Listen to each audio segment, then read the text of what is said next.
తాకట్లో ఉన్న మీ బంగారాన్ని విడిపించి ఆ రోజు ఆన్లైన్ రేటుకి కొంటాం. Sharma gold company. నమస్తే. ఈ రోజుల్లో మనుషులు ఎంత దారుణంగా ప్రవర్తిస్తున్నారో చూపించడం కోసమే నేను ఈ వీడియో చేస్తున్నా. ఒక్కసారి ఇక్కడ చూడండి.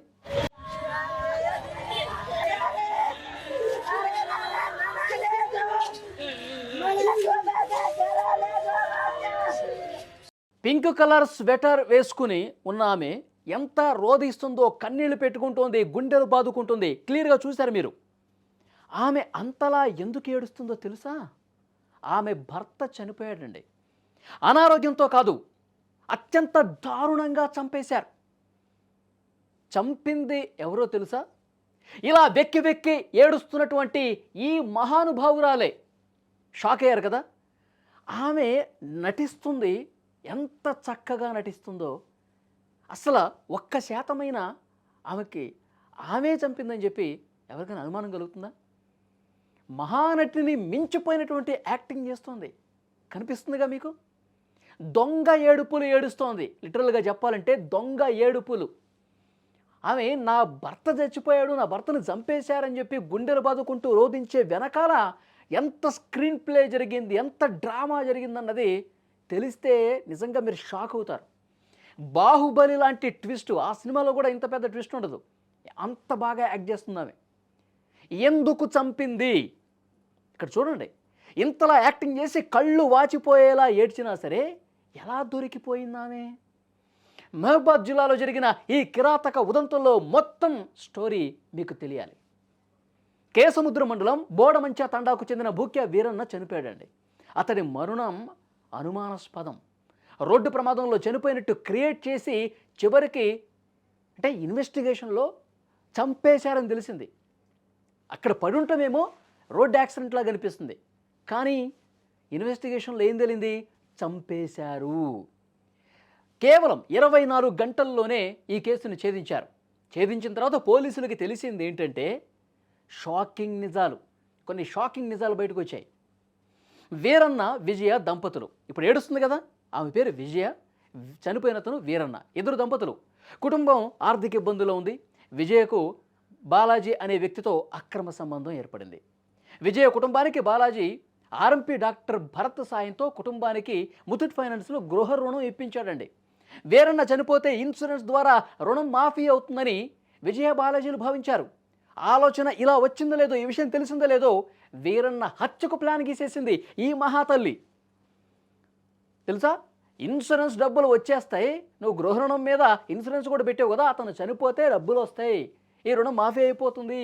ఈ విషయాలు తెలిసిందో లేదో చంపేద్దాం, వేసేద్దాం, చచ్చిపోతే మనకి హ్యాపీ కదా, మొత్తం క్లియర్ అయిపోతుంది కదా, డబ్బులు వస్తాయి కదా. ఈ ఆలోచన చేసి ఎంత క్రిమినల్ బ్రెయిన్ చూడండి. అసలు ఏ విధంగా ఆలోచించిందో చూడండి. సోమవారం రోజు రాత్రి ఒక పక్కా ప్లాన్ గీశారు. వీరన్నను పామాయిల్ తోటకి తీసుకెళ్లారండి. మద్యం తాగుదాంరా అని చెప్పి నమ్మించి ప్రియుడు బాలాజీ, ఈ ఆర్ఎంపీ డాక్టర్ భరత్ వీళ్ళిద్దరూ కలిసి తమతో తెచ్చుకున్నటువంటి ఇనుప రాడ్డు తీసుకుని వీరన్న తల మీద బలంగా కొట్టి కొట్టి ఆ పామాయిల్ తోటలోనే చంపేశారు. చంపిన తర్వాత దీన్ని ఏ విధంగా ఒక డ్రామా ప్లే చేయాలో ఆలోచించారు. ఆమెకు ఫోన్ చేశారు విజయకి. మీ భర్తని వేసేసాం, చంపేశాం, రాడ్డు తీసుకుని తల మీద కొట్టి కొట్టి చంపేశాం, ఇప్పుడు ఏం చేద్దాం? ఆ మహాతల్లి ఇప్పుడు మీరు స్క్రీన్ మీద చూశారు కదా, పింక్ స్వెటర్ వేసుకొని నా భర్త చచ్చిపోయాడని చెప్పి తల బాదుకుంటూ గుండెలు బాదుకుంటూ యాక్టింగ్ చేస్తోంది కదా. ఆమె ఏం చెప్పిందో తెలుసా? రోడ్ యాక్సిడెంట్గా క్రియేట్ చేసేయండి, రోడ్డు మీద పడేసి ఏదో వెహికల్ తొక్కిచ్చేయండి, రోడ్ యాక్సిడెంట్ అనుకుంటారు, పోలీసులు కూడా అదే నమ్ముతారు అని చెప్పి ఒక ప్లాన్ ఇచ్చిందండి. రోడ్డు ప్రమాదంగా నమ్మించేందుకు నిందితులు అక్కడ తీవ్రంగా ప్రయత్నం చేశారు. మృతదేహాన్ని అతని బైకును సమీపంలోని రహదారి మీద పడేసి ఏమీ తెలియనట్టు వెళ్ళిపోయారండి.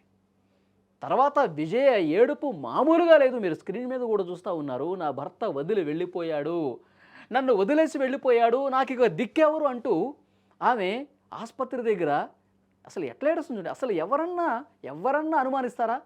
ఆమెను ఒకళ్ళు పట్టుకోవటం, ఆమె ఏడుస్తుంటే నిజంగానేనేమో ఇక ఏమైపోద్దో ఈ తల్లి అని చెప్పి చుట్టుపక్కల ఉన్నవాళ్ళు పట్టుకున్నారు గట్టిగా. అందరూ అయ్యో పాపం అనుకున్నారు. కాసేపటికే కథ మొత్తం రివర్స్ అయిపోయింది. పోలీసుల దర్యాప్తులో భార్య విజయ ప్రవర్తనపై అనుమానం వచ్చింది. పోలీసులు తమదైన స్టైల్లో విచారించారు. మొత్తం కూడా రంగు, అసలు రంగు అంటారు కదా, అది బయటపడింది ఇన్వెస్టిగేషన్లో. డిఎస్పీ తిరుపతిరావు గారు మొత్తం 24 గంటల్లోనే ఈ కేసు ఛేదించారండి. ఆ నిందితులు ఎవరైతే ఉన్నారో పామాయిల్ తోటకి తీసుకెళ్లి చంపేసిన విజయ, బాలాజీ, భారత్ వీళ్ళందరినీ కూడా అరెస్ట్ చేసి రిమాండ్కి తరలించారు. పోలీసులు ఈ కేసుని చాలా సీరియస్గా తీసుకుని విచారించారు. పోలీసులు అన్ని కోణాల్లో దర్యాప్తు చేస్తారు. ఏ లూప్ హోల్ ఉన్నా సరే దాన్ని ఇట్టే పసిగట్టేస్తారు కేసుకు సంబంధించి. మొత్తం కూడా ఇన్వెస్టిగేషన్లో భార్య మీద అనుమానం రావడంతో ఇన్వెస్టిగేషన్ చేసి నిజాలు బయటికి తీసుకొచ్చారు. తర్వాత వాళ్ళు ఏం మాట్లాడారు చూడండి. బోడమంత చెందినటువంటి ముఖ్య వీరన్న నిన్న చనిపోయి పడినాడు. దాని మీద అతని తల్లి ఇచ్చినటువంటి ఫిర్యాదు మీద హత్య కేసుగా నమోదు చేయబడింది.